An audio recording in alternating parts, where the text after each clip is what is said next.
मेरे प्यारे आका सल्लल्लाहु तआला अलैहि वसल्लम के प्यारे दीवानों, आप जरा सोचो तो सही, माँ बाप का मर्तबा कितना अर्फ वाला है। हजरत बायजीद बुस्तामी रहमतुल्लाह तआला अलैह से किसी ने सवाल पूछा।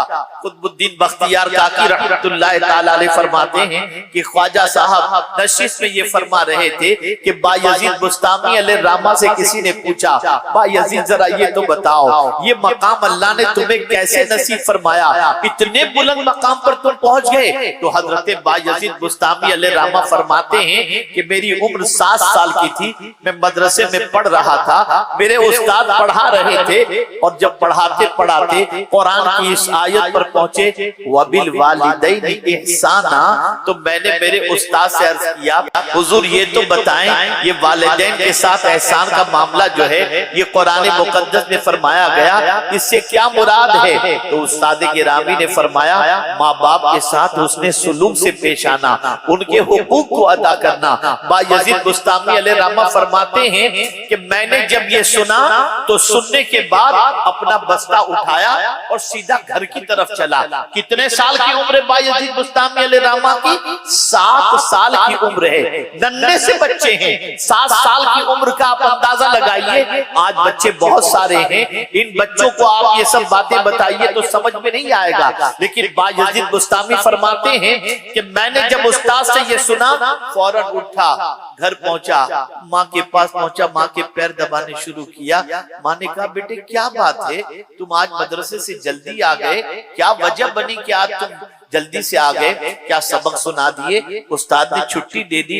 अर्ज करते हैं, माँ बस मामला सिर्फ इतना सा है कि मैं अपने उस्ताद के पास बैठा हुआ था और उस्ताद ने वबिल वालिदैनि इहसाना की आयत तिलावत फरमाई। मैंने उनसे पूछा कि माँ बाप के साथ ये हुस्न सलूक का हुक्म है, क्या आप इस सिलसिले में इरशाद फरमाते हैं?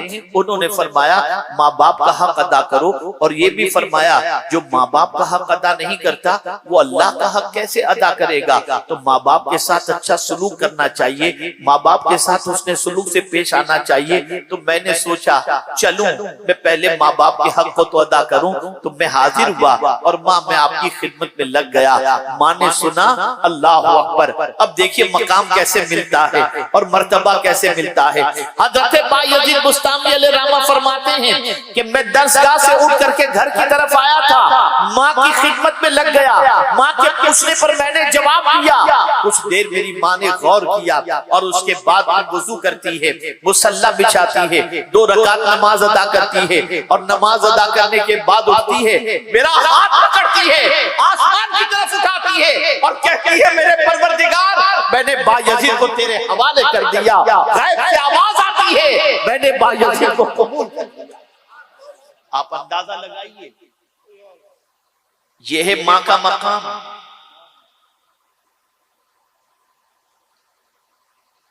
सबकी दुआएं लेते हो आज, कभी माँ बाप की तो दुआ लो यार। मैं अक्सर कहा करता हूं, हम लोग कहीं पहुंचते हैं तो कोई जूते उठाता है, कोई चप्पल उठाता है। खुदा की कसम एक बात जिंदगी भर याद रखिएगा, पूरी दुनिया मिल करके आपके लिए दुआ करे और अगर माँ बाप बद्दुआ करें किसी की दुआ नहीं लगेगी। और पूरी दुनिया मिल करके बद्दुआ करे और माँ बाप दुआ करे तो किसी की बद्दुआ आपको नुकसान नहीं पहुंचाएगी। जिस तरीके से आज आप हम लोगों की मोहब्बत के अंदर हमारे जूते उठाते हो, चप्पल उठाते हो, अल्लाह ताला आपके हुस्न नियत की लाज रखे और परवरदिगार आपको इसका बेहतरीन अजर अता फरमाए। किसी दिन माँ घर से निकल रही हो तो उसके भी जूते साफ करके सामने रख दिया करो। किसी दिन बाप काम के लिए निकल रहा हो उसके भी जूते साफ करके उसके कदम के पास रख दो। खुदा की कसम जब दुआ निकलेगी तुम्हारी दुनिया भी संभल जाएगी और आखिरत भी संभल जाएगी। इसलिए कि याद रखिए, आकाए करीम सल्लल्लाहु अलैहि वसल्लम ने इरशाद फरमाया, बाप की दुआ बेटे के हक में वो मकाम रखती है जो नबी की दुआ उम्मती के हक में मकाम रखती है।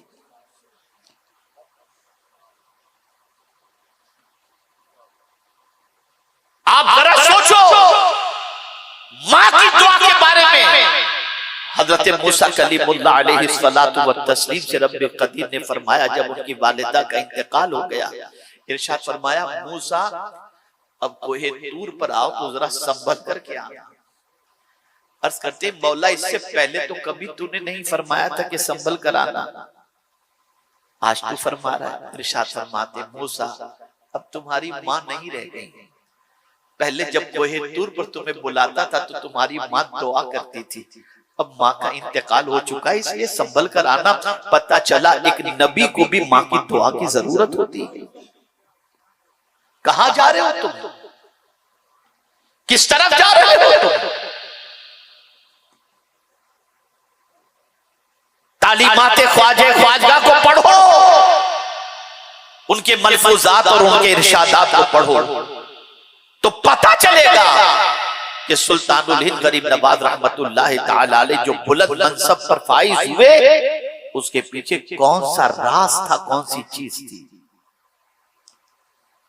आज कुरान से रिश्ता कमजोर, दुरूद शरीफ से रिश्ता कमजोर, नमाज से रिश्ता कमजोर, और हमारे नारे बड़े तगड़े हैं, ख्वाजा का दामन नहीं छोड़ेंगे। जरा सोचो तो सही। ऐ रसूल गिरामी वक़ार सल्लल्लाहु अलैहि वसल्लम के दीवानों, आज की इस छठी शब के अंदर सुल्तानुल हिंद के करीब शहर में रहने वालों, तुम्हें अपनी सोच को आज से बदलना होगा। तुम्हें एक नए हौसले के साथ उठना होगा, एक नए इरादे के साथ उठना होगा, एक नए जज्बे के साथ उठना होगा। और वो नया जज्बा ये है, आज से कुछ भी हो जाए एक वक्त की नमाज कभी इंशाअल्लाह कज़ा नहीं करेंगे, कभी नमाज कज़ा नहीं करेंगे। मुझे हैरत होती है मुसलमान होकर नमाज छोड़ देना, हैरत होती है।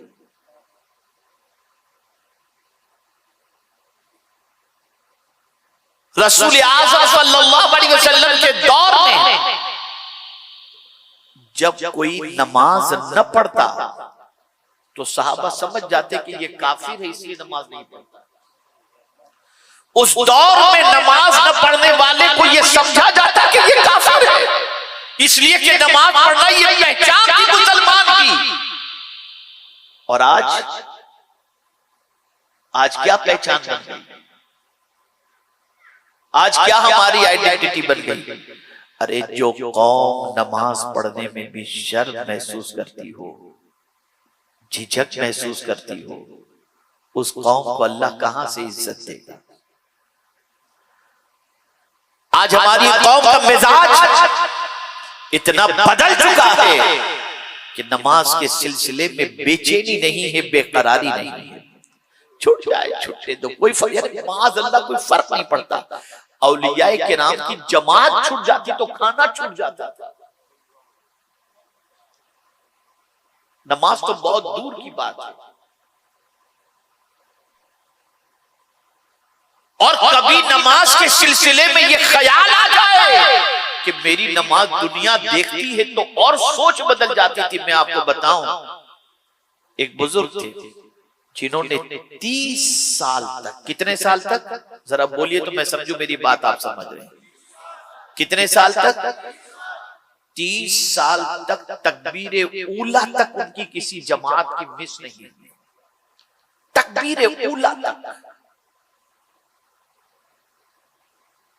एक मर्तबा 30 साल के बाद फज्र की नमाज के लिए पहुंचे तो एक रकात उनकी छूट गई थी, एक रकात छूटी। उस एक रकात के छूटने पर उनके दिल में सिर्फ एक ख्याल आया कि आज लोग क्या सोचेंगे कि इनकी एक रकात कैसे छूट गई, ये ख्याल आया।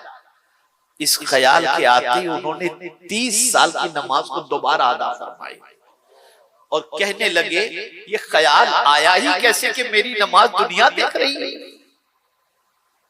ये अल्लाह वाले थे, ये अल्लाह के बरगुज़ीदा बंदे थे जिनका कोई काम अपने लिए नहीं होता था, अल्लाह के लिए होता था, खालिक़ अर्द व समा की खुशी के लिए होता था।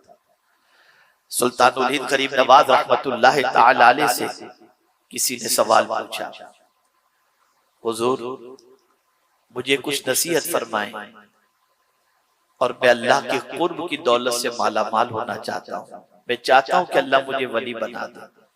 बड़ी प्यारी बात फरमाते हैं, इरशाद फरमाते हैं कि अपने दिल से दो चीजों को निकाल दो, अपने दिल से दो चीजों को निकाल दो। नंबर एक, मखलूक की मोहब्बत और दुनिया की मोहब्बत। अल्लाह तुमको अपने कुर्ब की दौलत से माला माल फरमा दे। मखलूक की मोहब्बत से मुराद ये नहीं कि मखलूक की खिदमत न करना, यानी अल्लाह से बढ़कर किसी की मोहब्बत नहीं, और जो भी करो अल्लाह के लिए करो। कोई सवाब की लालच नहीं, जन्नत मिल जाए कि जहन्नम से बच जाओ, नहीं, खालिस अल्लाह के लिए। अब यहाँ पे आपको हज़रत राबिया अदविया रज़ियल्लाहु ताला अन्हा का एक वाक़या सुना। बीमार हो गई, मेरी बहनें खास तौर पर बीमार हुई हज़रत राबिया, अल्लाह अकबर। बड़े बड़े औलियाए किराम गए मिजाज कोशिश के लिए, माई तेरी तबीयत कैसी है? जवाब में कहते मेरा मौला मुझसे नाराज है, हर एक सवाल कर रहा है, माई तबीयत कैसी है? मेरा मौला मुझसे नाराज है। तो एक बुजुर्ग कहने लगे, अगर माई तुझसे अगर खुदा नाराज है तो फिर हमारी क्या हैसियत, हमारी क्या हैसियत? फिर एक बुजुर्ग ने हिम्मत करके पूछ लिया, माई ये तू क्यों कह रही है कि अल्लाह तुझसे नाराज है? तेरी तो सारी जिंदगी अल्लाह की इताअत में गुजरी। कहा मैं इसलिए कह रही हूं, अब गौर से सुनिए, मैं इसलिए कह रही हूं कि मैं कुरान पढ़ रही थी और कुरान में जन्नत का तज़किरा आया, तो जन्नत के तज़किरे को पढ़कर मेरे दिल में जन्नत की थोड़ी सी मोहब्बत पैदा हुई। तो गैब से आवाज आती है, राबिया क्या मेरी मोहब्बत कम हो गई? अब जन्नत से मोहब्बत करने लग गई। कहती हैं बस इससे मैं समझ गई कि मेरा मौला मुझसे नाराज है। आप जरा सोचिए, अल्लाह से कितनी प्योर मोहब्बत थी। जन्नत से मोहब्बत करना कोई गुनाह का काम नहीं है, जन्नत को मांगना कोई गुनाह का काम नहीं है, जन्नत के लिए आमाल करना कोई गुनाह का काम नहीं। लेकिन जो विलायत के ऊंचे मनसब पर फाइज होता है, उनके नजदीक सिर्फ यही होता है, तू ही तू, बाकी कोई नहीं।